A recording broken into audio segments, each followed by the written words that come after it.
Hey everybody, welcome back to 13 Nights of the 13th Floor. Or maybe it's 13 Nights of Halloween, I always get it mixed up. But this time around, Alex and I are going to be going over our favorite spooky, scary anime. Because, man, it's easy to overlook it because it's animated. And in the West, there's very few scary animated things. But, I mean, some of these are scarier than most live actions that I've seen. Oh yeah, for So, and sure, they for definitely sure. put me in a Halloween mood. Yeah. Yes, they do. Some of these are really, really. I haven't seen all of them, I don't Yeah. think, but Yeah. my, yeah, I can't wait to hear your list. Well, to top it off, this is probably like the least scary of the bunch. But even then, I have to watch at least one episode of it every October because to get in the Halloween spirit, and that is Hellsing.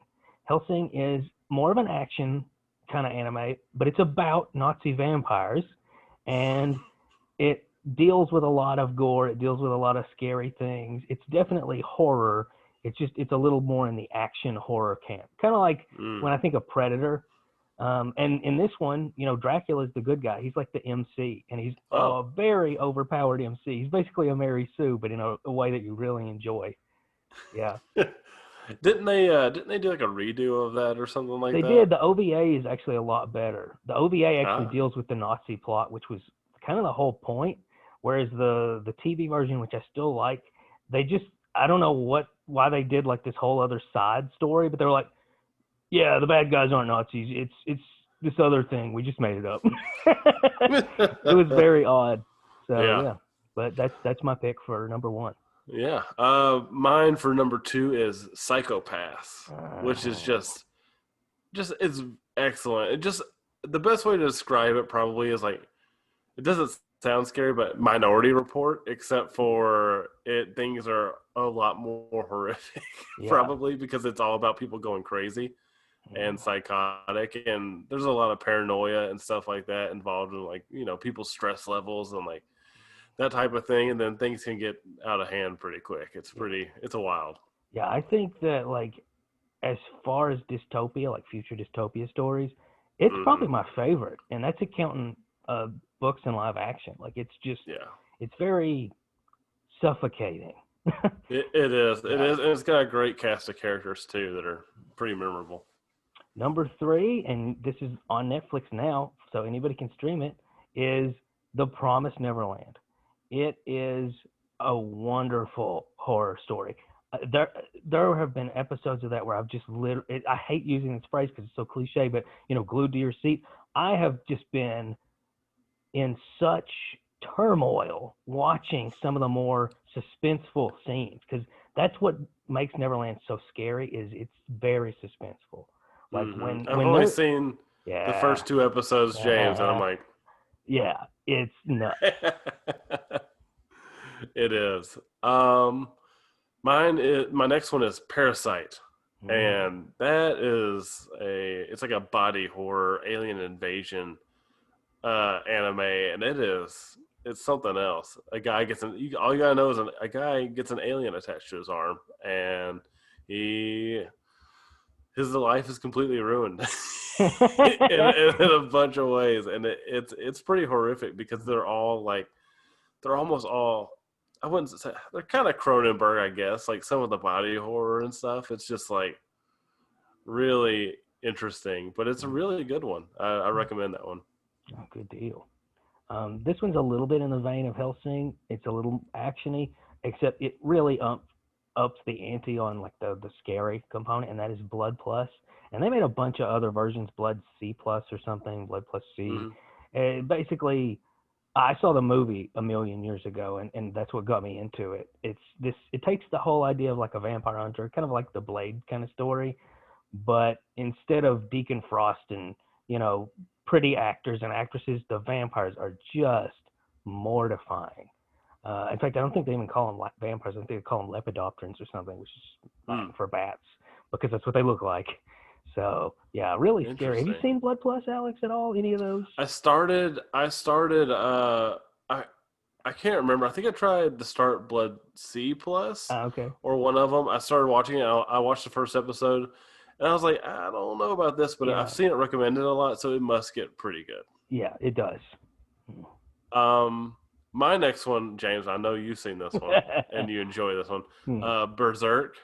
Oh yeah. This is one of the best ones of all time for a lot of people, and this is a really great anime. The thing is, it's kind of hard to figure out where to start with this one. There is a hand animated, like 24 episode series, and then there's 3 movies that cover the series, and then there's a new series Yeah. that follows the movies.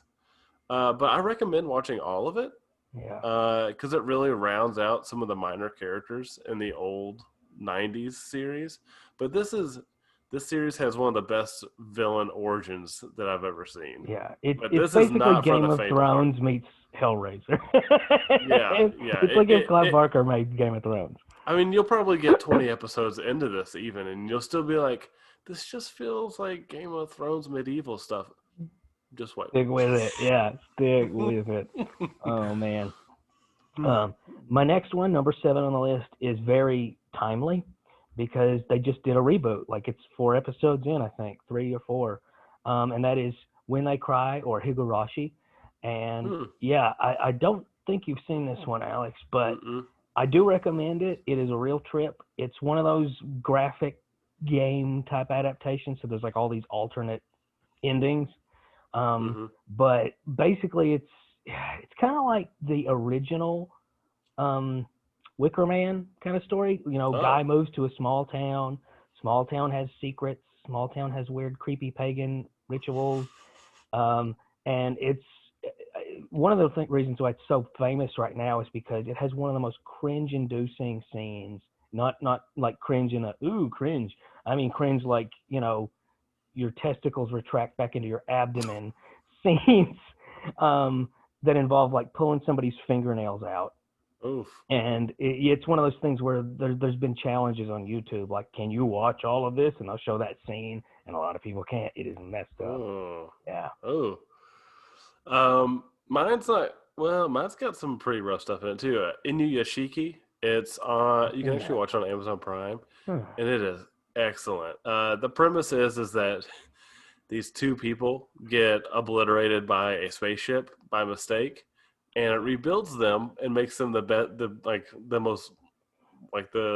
biggest weapons in the galaxy. It's essentially like the most dangerous things in the galaxy. Wait, maybe I did see this. And but essentially it's an old guy who gets the powers, and a young guy, and one of them, and it changes both of the ways they look at the world. Having this kind of power, one of them becomes a psychopath or a sociopath, and then the other one is like just trying to find it. The older guy tries to find his way, and it's just them, I guess, really coming into their own with their powers, and you know, their fates kind of intertwining throughout the series. It's pretty interesting. Yeah, you know, it's funny. I forgot about it until you mentioned it, and it's such a good movie, like hands down. I'm calling it right now. This is me being Mr. Nostradamus. Hollywood's going to steal this story. This is going to be a superhero movie at some point. I think they made it into a live action series in Japan already. Oh wow, yeah. I think so. I'm pretty sure. I know they have. No, it's a live action movie. I've seen the trailer for it. Oh wow, yeah. It'll be stolen tomorrow. Yeah, hands down. Oh man, number 9 is Corpse Party.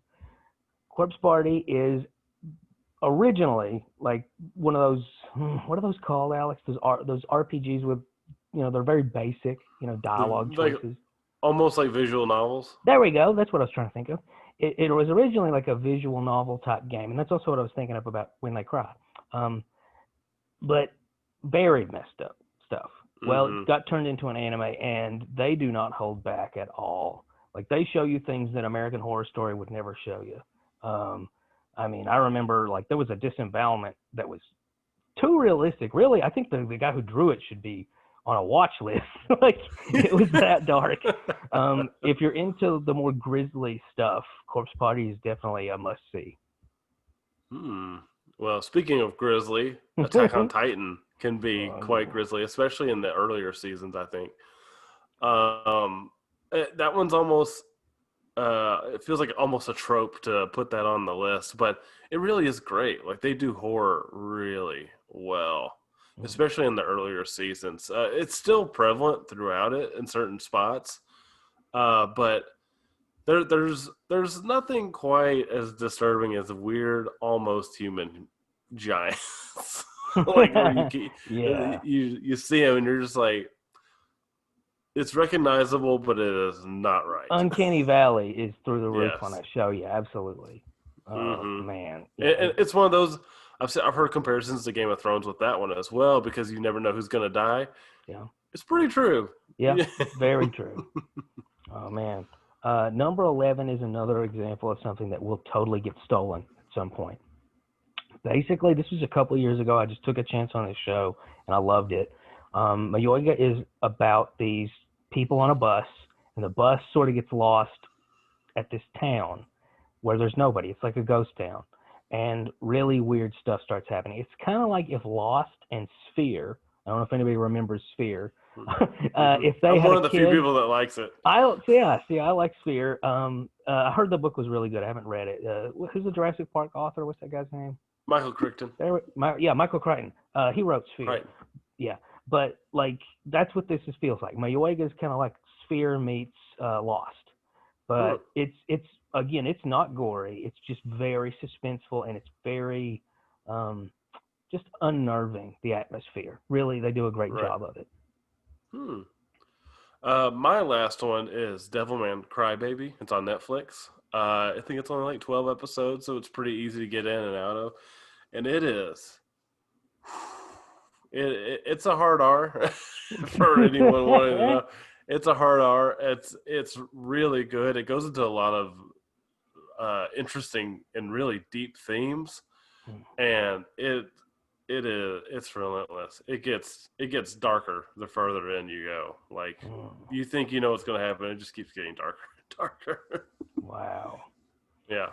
To cap it all off, number 13. It's funny you use the word R, because Urotsukidoji is banned in a lot of places. I'm pretty sure it's actually banned in the U.S. now.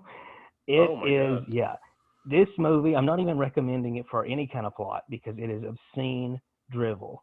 But that's actually why I thought you were recommending.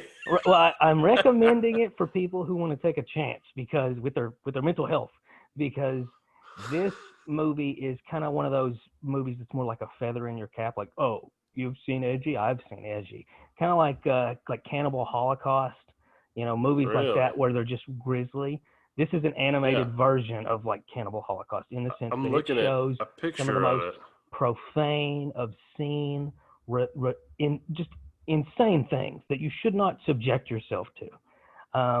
In some ways, it really, the reason I'm even mentioning it also is it sort of spearheaded the idea that drawn things can be so dark and messed up that they're banned. Like, that wasn't really a thing until this came out. When this came out, people were like, wait a minute, you can draw stuff like this? There needs to be laws. Like, that's how crazy it is. So, you want to roll the dice with your sanity. No. So,